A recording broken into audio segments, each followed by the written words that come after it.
uma das palavras difíceis, não de falar, mas de fazer, de praticar, é uma daquelas que aparece lá no Salmo 37, que é entrega, ou entregar. Entrega o teu caminho ao Senhor, diz o Salmo, confia nele e o mais ele fará. Que nós possamos ter a coragem de entregar tudo para Deus, tudo nas mãos dele. Entrega.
Canto essa canção, entrega-te, Jesus.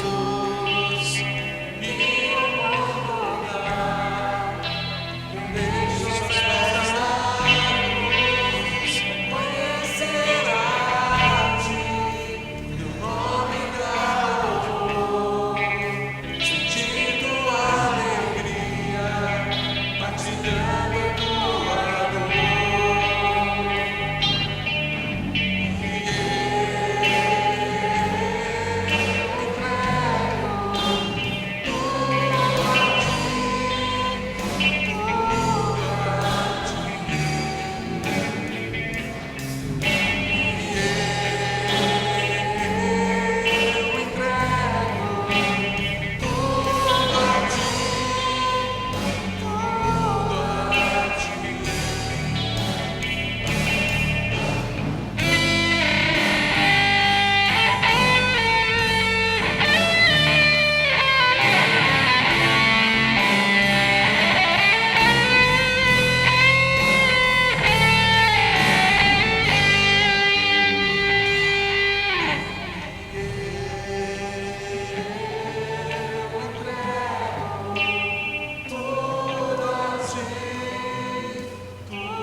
Seja verdade isso, né? Que a gente possa entregar tudo aos pés do Senhor.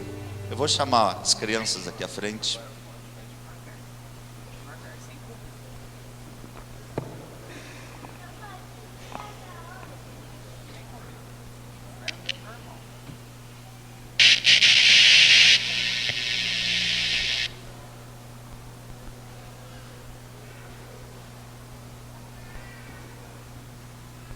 Hoje vamos apresentar o Miguel, nasceu dia 22, Jefferson, isso aí. 22. No dia que casou. Tá de boné e tudo aqui, né? Já tá acostumando mal o menino de boné na igreja, né? Não tem importância, pode ir. Deus abençoe. Jefferson, Karina, Deus te abençoe, cara. Viu? Todas as crianças também. Temos versículos hoje ou não? Alguém vai falar? Então deixa para domingo que vem, né? Vamos orar. O Senhor é meu pastor e nada me faltará. Muito bem, Salmo 23, né? Vamos orar então, crianças. Senhor querido, repetem comigo, crianças. Senhor querido, nós te agradecemos esse culto. Agradecemos também pela vida do Miguel, que está aqui conosco nessa noite. O Senhor abençoe ele, fale o nosso coração.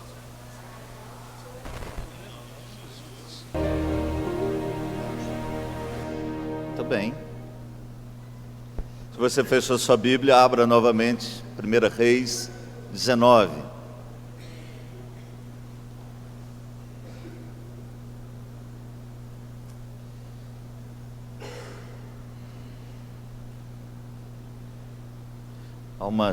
Há algum tempo, eu não sei exatamente quando isso aconteceu, mas acho que uns 3 anos ou mais, nós estávamos reunidos em família, eu e minhas irmãs, e aí uma delas falando sobre que ela estava sentindo, estava muito sozinha, sentindo muito sozinha.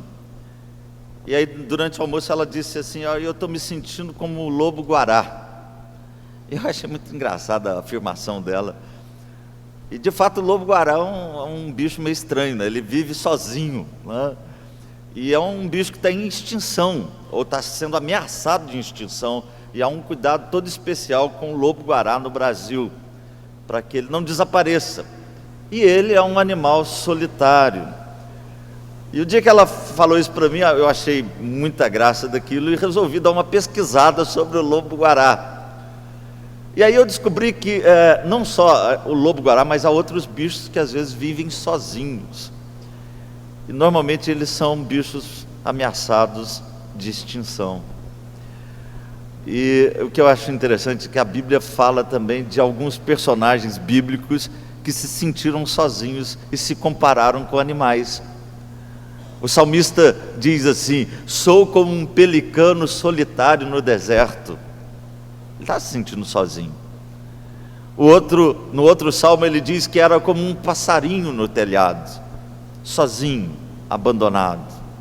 Eu não sei se você já se sentiu assim na sua vida, sozinho, abandonado.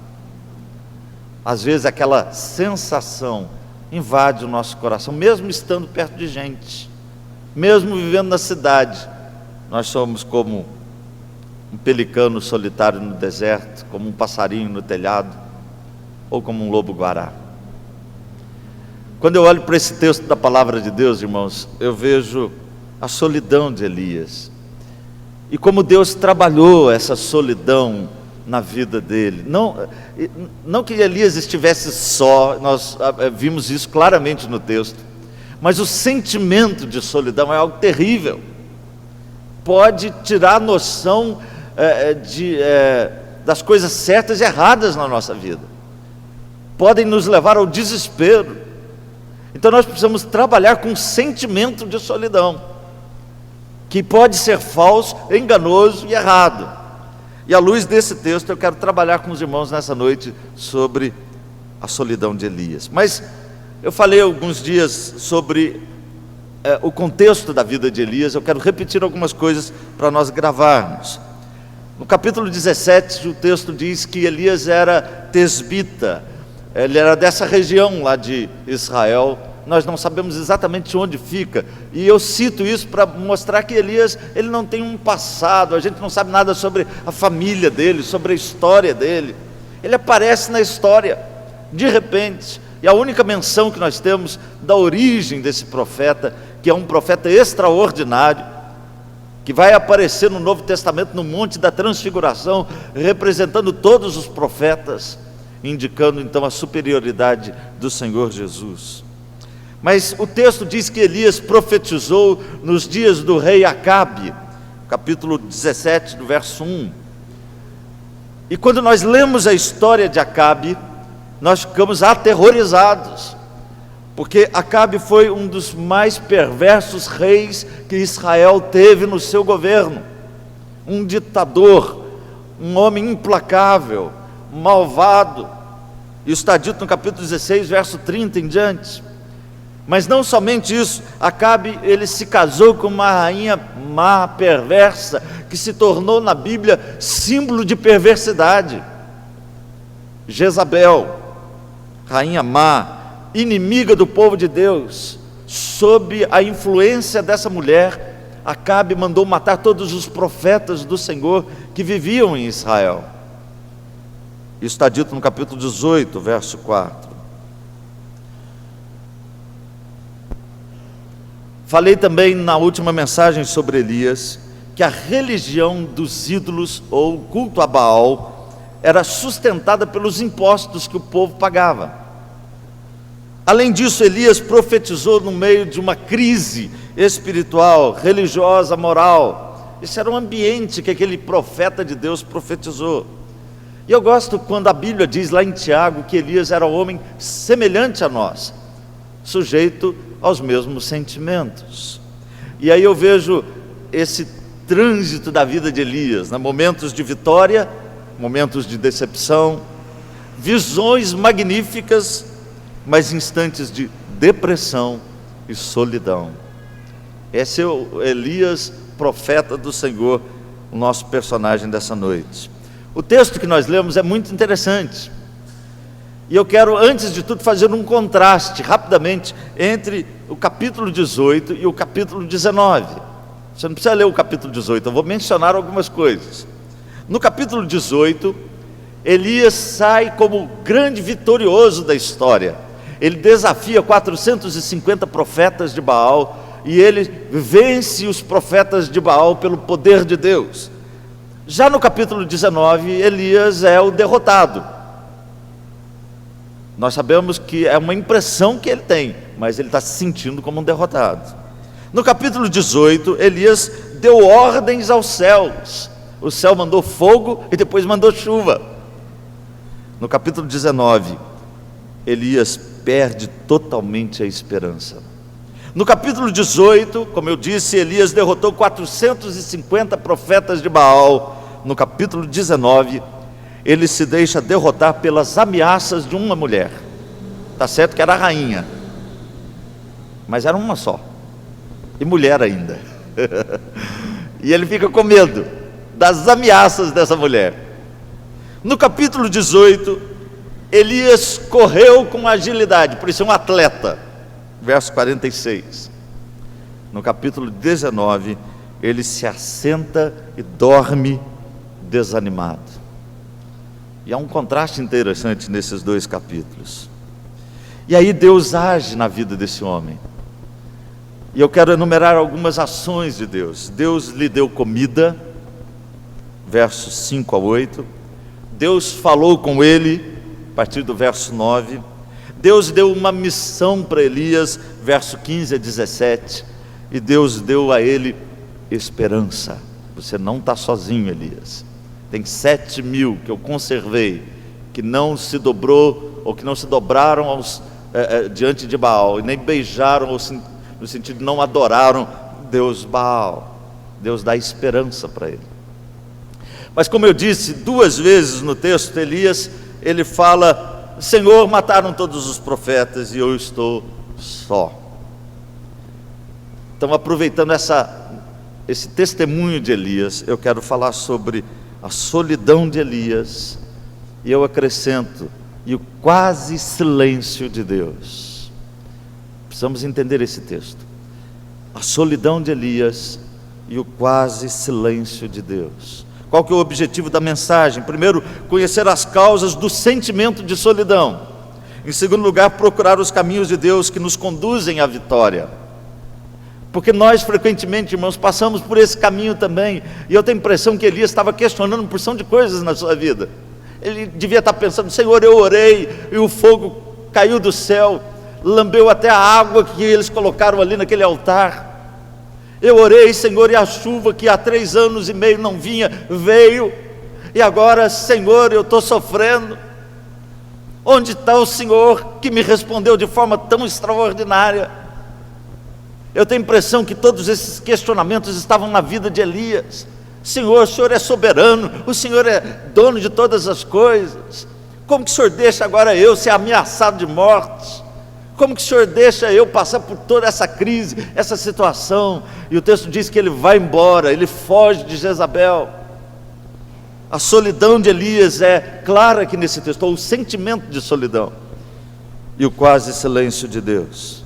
Em primeiro lugar, eu quero falar com base no texto, irmãos, as causas do sentimento de solidão. E eu espero que você detecte, quem sabe, uma causa e combata ela, se for o seu caso. Primeira causa da solidão, ou do sentimento de solidão na vida de Elias, foi a pressão externa. A pressão que vinha de fora, uma ameaça que ele estava sofrendo. Verso 2 do capítulo 19 diz assim: então Jezabel mandou um mensageiro a Elias a dizer-lhe: façam-me os deuses como lhes aprouver, se amanhã, a estas horas, não fizer eu a tua vida como fizeste a cada um deles. Ela deu 24 horas de vida, sentença de morte, para o profeta Elias. Você tem 24 horas, eu vou mandar. Era a rainha que estava falando isso, não era qualquer pessoa. Elias estava sozinho, mas não se sentiu sozinho quando enfrentou os profetas de Baal lá no capítulo 18. Agora ele está só e se sente só. E a causa dessa solidão é uma ameaça externa. A pressão de Jezabel era uma pressão maligna, não só que vinha de uma rainha, mas era uma pressão instigada por Satanás, pelo inimigo. O texto diz que ela havia feito um pacto com os demônios, ou os deuses, conforme diz o texto aqui. Como nós sabemos e cremos que não há outros deuses, são demônios que estão instigando Jezabel para ameaçar Elias, para destruir Elias. E aqui, irmãos, eu vejo a pressão externa na vida, ameaça, problema que às vezes vem de fora, de gente que fala, que causa esse sentimento de solidão na nossa vida. Pressões externas podem produzir sentimento de solidão. Paulo passou por isso também. Se você ler 2 Timóteo capítulo 4, verso 14 a 16, Paulo diz que um tal Alexandre Latoeiro lhe causou muitos males. E logo em seguida ele fala que estava sozinho, que todos o abandonaram, que ninguém foi na sua defesa. Paulo, sentindo as pressões externas de pessoas que o perseguiam, passou a experimentar um sentimento de solidão. Grande apóstolo Paulo. Isso é verdade na nossa vida também. Às vezes os problemas, as crises, as ameaças que vêm de fora nos intimidam. E hoje nós temos também esses que nos ameaçam. São os desafios que nós temos de enfrentar, são as preocupações que nós temos, são as pressões da vida que nos ameaçam e nós nos sentimos sozinhos. A segunda causa da solidão de Elias, eu chamo de o dia seguinte após uma experiência com o poder de Deus. Ficou grande esse argumento, mas entenda o que eu vou falar. Elias estava se sentindo sozinho porque ele desfrutou desse sentimento esquisito. O dia seguinte após uma experiência com o poder de Deus. E aí eu faço uma pergunta: Elias saiu vitorioso ou derrotado do capítulo 18? Você diz, saiu vitorioso. Mas ele não estava se sentindo assim no capítulo 19.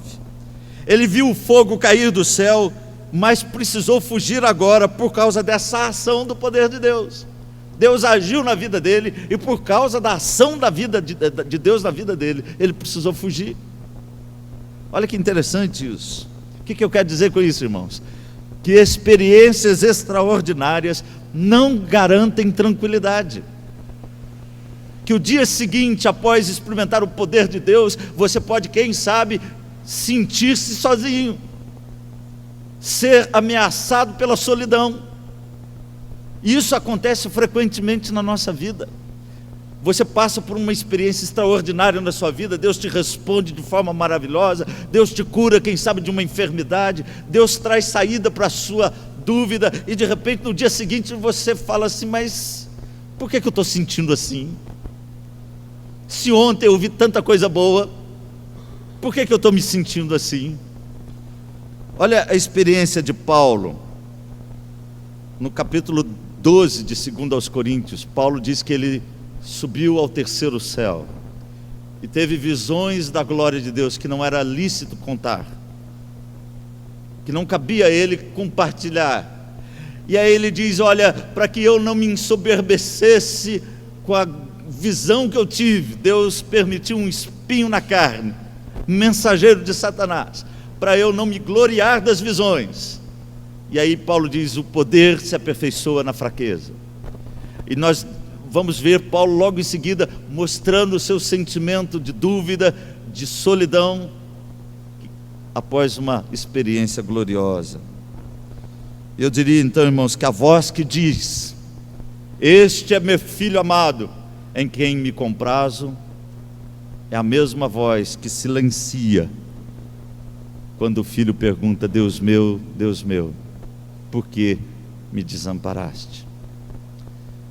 Olha que coisa interessante, não há voz mais gloriosa do que a que Jesus ouviu no dia do seu batismo no Jordão. Mas não há angústia maior do que a pergunta que ele reflete na cruz: onde está Deus? O sentimento de solidão, como resultado do poder de Deus que foi experimentado no dia anterior. Essa é uma verdade na nossa vida. Terceira causa: pressão interna. E talvez seja uma das principais causas do sentimento de solidão. Olha o que o texto diz no verso 4. Elias, em Berseba, ele diz o seguinte: basta, toma agora, ó Senhor, a minha alma. O texto diz que ele pediu para si a morte. Não é uma incoerência? Ele está fugindo de Jezabel porque ele não quer ser morto por Jezabel, ele não quer morrer. E agora ele foge, vai para o deserto e senta e diz: eu não quero viver. O que Elias quer? Ele quer viver ou quer ele morrer? Ele foge para não morrer, mas pede para Deus o matar. Ele está com uma pressão interna terrível, e isso está trazendo um sentimento de solidão para ele. Eu tenho a impressão, irmãos, que há aqui uma percepção, eu ponho entre aspas, da contradição entre a soberania invisível de Deus e as coisas que ele estava vendo. Ou seja, Elias, ele contemplava um Deus soberano, cria num Deus soberano, melhor dizendo, mas ele não estava enxergando isso. Então esse dilema, essa contradição aparente entre um Deus soberano e aquilo que a gente vê no mundo, pode gerar um conflito interno, uma pressão interna, e isso pode produzir um sentimento de solidão. Foi isso que aconteceu com Elias. São 3 causas que eu aponto aqui no texto, que podem também ser as causas do sentimento de solidão.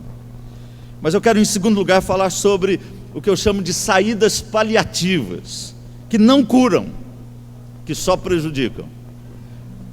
Elias tomou algumas dessas saídas, e nós vamos perceber que nós as tomamos também nas nossas vidas. Em primeiro lugar, autopiedade. Essa é a percepção que eu tenho quando eu leio esse texto. Elias teve pena de si mesmo. Ele pediu para si a morte, como diz o verso 4. No verso 10 e no verso 14, ele lamenta. Ele está com pena, ele diz: Senhor, não sobrou ninguém. Eu tenho sido zeloso, eu tenho obedecido. Senhor, olha para mim, tadinho de mim. É mais ou menos isso que ele diz aqui nesse texto. Ele está cheio de autopiedade. Autopiedade é um dos piores sentimentos na nossa vida. Não resolve o sentimento de solidão, não soluciona, só agrava. porque nada disso trouxe alívio na vida de Elias. A segunda saída paliativa, fuga. Essa é outra lição do texto.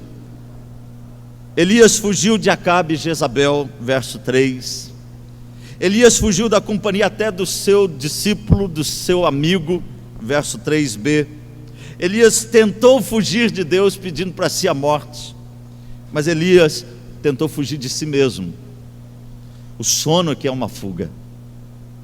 É impressionante como ele resolve dormir ali debaixo daquele zimbro, que era uma árvore de uns 2 metros de altura, que oferecia uma sombra razoável. Elias estava no deserto e ele dorme naquele lugar, um sono que é uma fuga. Nós vamos ver isso mais para frente. Não adianta fugir, não adianta se esconder, não adianta você correr do problema. Isso é saída paliativa. A terceira saída paliativa é permanecer apático. Eu acho interessante o que acontece. O texto diz que Elias, ele se assenta debaixo do zimbro. Depois, mais para frente, diz o texto que ele dorme debaixo do zimbro. E aí o texto diz que o anjo vem e toca em Elias e diz: acorda, Elias, eu preparei uma comida para você. Elias acordou, viu um pão que tinha sido cozido numa pedra em brasa, viu uma botija de água, tomou a água, comeu o pão, e nem para bater um papo com o anjo, dormiu de novo. Isso é uma fuga. Ele está querendo morrer e ele não quer reagir, ele está apático. Eu fico imaginando se fosse eu, se um anjo aparecesse para mim, eu ia dar um pulo. Mas Elias dorme de novo, apático, não reage, nem com toque de anjo, nem com comida e água de anjo. E a quarta saída paliativa de Elias, que não conduz à solução, foi a comparação, ou são as comparações que ele fez. No verso 4b ele diz assim: eu não sou melhor do que os meus pais, pode me matar. E no verso 10 e 14 ele diz: eu sou o único que sobrou, tenho sido fiel, tenho sido zeloso para com o Senhor. Elias começa a comparar, olhar para os outros. Primeiro ele diz assim: olha, Senhor, eu não mereço viver, eu não sou melhor do que ninguém. Mas depois ele diz: Senhor, olha os outros aí, morreram todos, eu estou sozinho, eu tenho feito tudo certinho. Esse é um problema que às vezes a gente faz também, quando a gente começa a olhar para os outros e acha que Deus é injusto ao tratar com a gente. Por que ele não tratou com o outro também da mesma forma? São saídas paliativas, que eu vejo aqui claramente no exemplo de Elias. Mas eu quero, em terceiro lugar, falar sobre o quase silêncio de Deus. E quando eu ponho aqui quase silêncio, eu quero trazer as soluções de Deus. Esse texto é maravilhoso, irmãos, como Deus trata com Elias. E esse mesmo tratamento está ao nosso alcance hoje, porque Elias era o homem sujeito aos mesmos sentimentos. Elias era de carne e osso, e Deus tratou com o sentimento de solidão dele, e eu espero que Ele trate com você no seu sentimento de solidão, nas suas crises, nas suas perguntas. O quase silêncio de Deus. E a primeira menção que eu faço aqui dessa ação de Deus, desse quase, mas não silêncio, é a comida que Deus preparou para Elias. O texto diz que com a força daquela comida, Elias caminhou 40 dias e 40 noites. Que coisa impressionante. Mas no verso 7 o texto diz: porque o caminho te será sobremodo longo. A força da comida do anjo fez Elias caminhar 40 dias e 40 noites. O que eu quero dizer com isso? Ainda que tenha sido comida trazida por anjo, era comida de fato. Eu não espiritualizo esse texto como alguns dizem. Alguns dizem que o anjo trouxe um pão lá do céu e deu uma força sobrenatural para Elias. Eu acredito que ali era comida de fato. Deve ter tido um tempero de anjo, alguma coisa, porque o anjo que trouxe para Elias. Mas era comida de fato. Em outras palavras, Elias precisava se alimentar. Isso é impressionante na Bíblia, irmãos, porque a obra de Deus, ela não dispensa o cuidado físico e material. Isso faz parte da solução de Deus para o sentimento de solidão. Comer bem, se alimentar adequadamente. É isso que eu entendo aqui nesse texto. E é interessante que a gente encontra um paralelo desse lá no Novo Testamento. Quando Paulo aconselha Timóteo, e ele diz: Timóteo, por causa das tuas constantes enfermidades, não tome somente água, tome um pouco de vinho, isso vai fazer bem para você. Paulo está passando para Timóteo que o cuidado com a saúde é importante na obra do Senhor.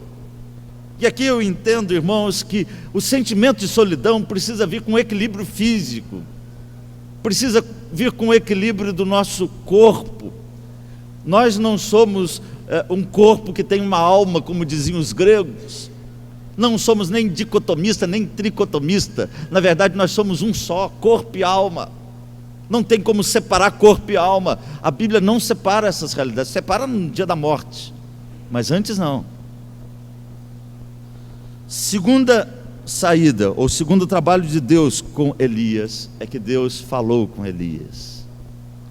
E eu quero que você preste atenção nesses versículos do 9 até o 14. Elias chegou no Monte Horebe, que é o Monte Sinai, mesmo monte. Foi lá no Monte Horebe, ou no Monte Sinai, que Deus deu os 10 mandamentos para Moisés, o outro grande servo de Deus do Antigo Testamento. E lá no Monte Horebe, ou no Monte Sinai, Deus falou com Elias. E olha que interessante, Deus falou como? Através de um vento forte? Não. Através do fogo? Não. Através do terremoto? Não. Deus falou através de um cicio, de uma brisa, de um vento bem mansinho, quase imperceptível. Mas Ele é o Deus que fala. Os fenômenos, vento, terremoto, fogo, apareceram quando Deus falou com Moisés. Quando Moisés subiu no Monte Sinai, se você ler o texto de Êxodo, você vai ver que esses 3 fenômenos acontecem no dia que Deus falou com Moisés. Talvez Elias estivesse pensando: Deus não está falando mais. Talvez Elias estivesse pensando: Deus não está fazendo coisas extraordinárias como Ele fez lá no passado. E Deus está dizendo para Elias: Elias, eu falo ainda hoje. Eu falo através da brisa. Eu estou presente. Mesmo que as coisas não pareçam ser o que realmente são, na verdade, debaixo das minhas mãos. Escute, Elias. Escute. O aparente silêncio de Deus não significa inatividade. Deus fala. E Deus tratou com Elias, falando ao coração de Elias. Terceiro lugar, Deus tratou com Elias com uma nova missão dada a Elias. Verso 15 a 17. O Senhor diz para Elias: Elias, volta ao teu caminho. E Ele dá uma missão para Elias: unge a Azael, rei da Síria, unge a Jeú, rei de Israel, e unge a Eliseu, profeta em teu lugar. Quais eram os 3 temores de Elias naquela hora? O temor com o reino, o temor com a justiça sobre Israel, o temor que a obra do Senhor acabasse ali, que ele era o único.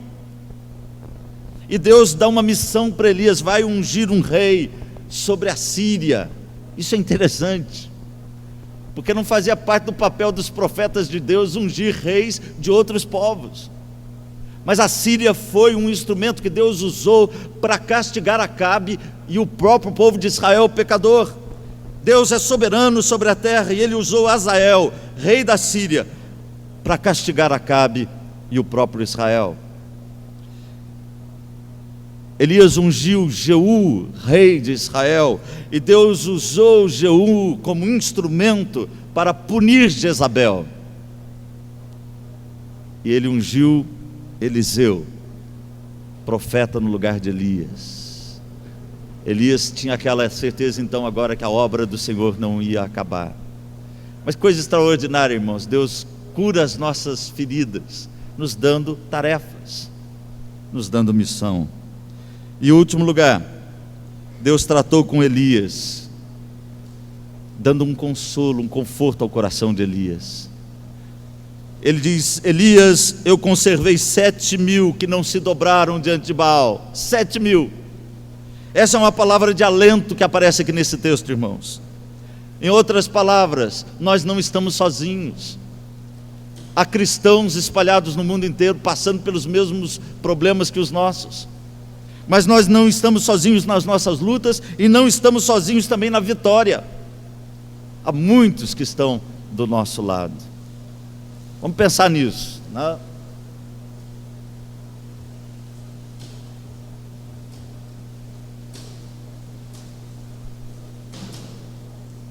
Muito bem. Quando chove assim, a gente fica pensando: acho que eu esqueci a janela aberta lá em casa, né? Não adianta pensar. Agora já era, né? Para a gente terminar, irmãos, a solidão de Elias e o quase silêncio de Deus. Em primeiro lugar, eu falei sobre as causas do sentimento de solidão. Em segundo lugar, eu falei sobre as saídas paliativas. Em terceiro lugar, eu falei sobre o quase silêncio de Deus.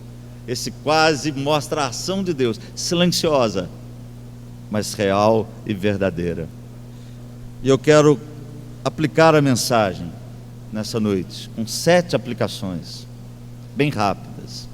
Primeira: anda se sentindo sozinho ou sozinha? Tente descobrir a causa. O que está causando o sentimento de solidão? Às vezes a vida causa solidão. A gente perde ente querido e a gente fica sozinho.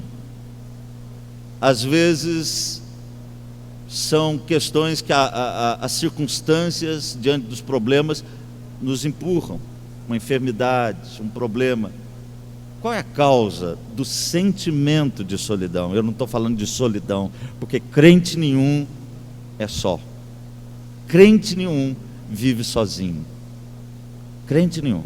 Por isso eu falo de sentimento de solidão. Segundo lugar, não tome o caminho errado da autopiedade, da fuga, da teimosia ou da comparação. São saídas paliativas. Terceiro, solidão e desleixo com a saúde são amigos de fato. Então, cuide da saúde.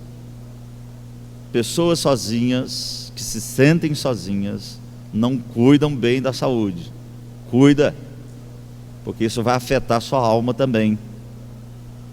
Quarto lugar, Deus fala e o quase silêncio dele não é inatividade. Creia nisso. Ele fala através do fogo, pode falar, mas fala também através da brisa, do cicio, da tranquilidade. Tem uma canção nossa que fala: no silêncio Deus está. Quinto lugar, pare então para ouvir a Deus. Um dia um pastor já de idade disse assim, ele contou uma história muito triste, que ele sofreu um acidente numa linha de trem, num cruzamento de linha férrea. E ele disse assim para mim: pastor, sabe quando a gente lê aquele pare, olhe e escute? Até hoje aquilo incomoda o meu coração, porque eu não parei, não olhei e não escutei. E o trem pegou o meu carro e minha esposa morreu naquele acidente. Nós precisamos parar, ouvir, escutar a palavra de Deus. Sexto lugar, volte ao seu caminho e cumpra o seu papel, a sua vocação, o seu chamado. E sétimo e último lugar, para ficar mais importante que tudo que a gente falou até aqui, você não está sozinho. Cristo está ao seu lado. Ele experimentou na cruz o sentimento de solidão. Aliás, ele foi abandonado na cruz pelo Pai. Ele foi o que de fato ficou só, morreu sozinho na cruz. O Pai apagou as luzes, virou as costas, amaldiçoou o Filho na cruz. É isso que a Bíblia diz. Jesus, sim, sabe o que é padecer. Se você é dele, crê nele, você não está sozinho. Além disso, ao seu lado há muitos irmãos que não se dobraram, que estão firmes na fé. Anime-se com isso. Que Deus nos abençoe, irmãos, e cure o nosso coração, em nome de Jesus. Amém? Já que está chovendo, vamos continuar, né? Estou brincando. Vamos ficar em pé, nós vamos orar, encerrando.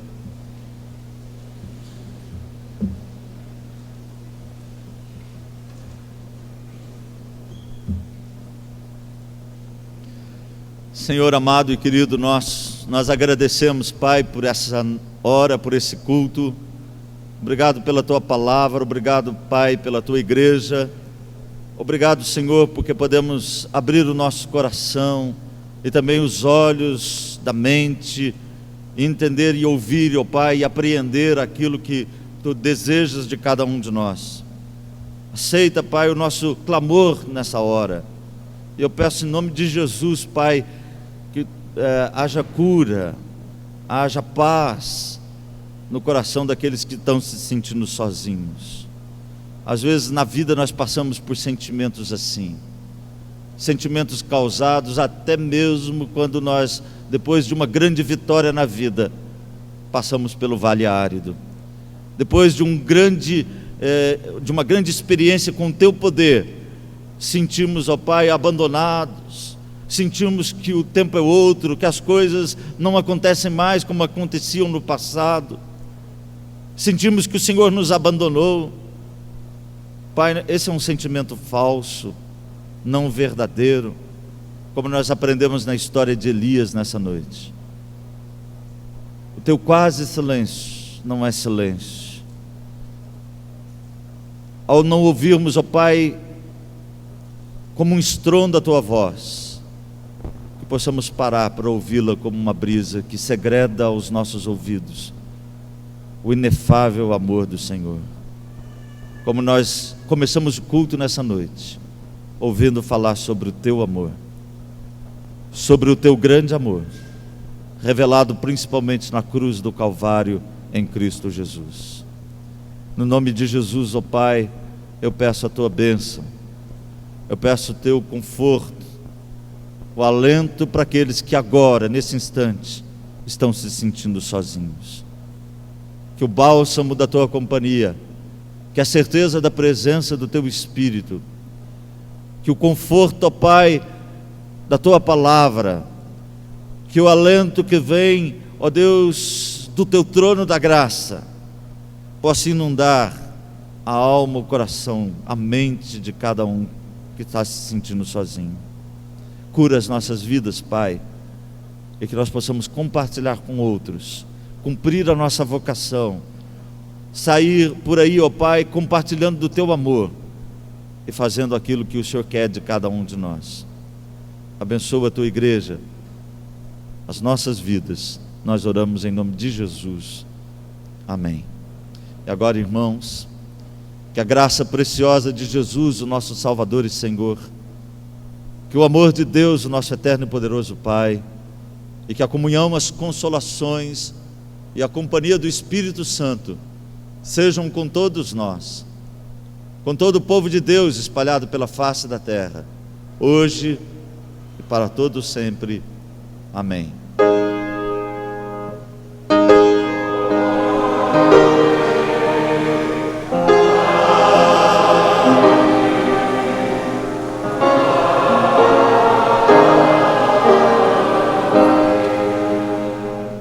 Amém. Deus te abençoe da cabeça aos pés. Dê um abraço aí no seu irmão, na sua irmã, atrás de você, ao seu lado.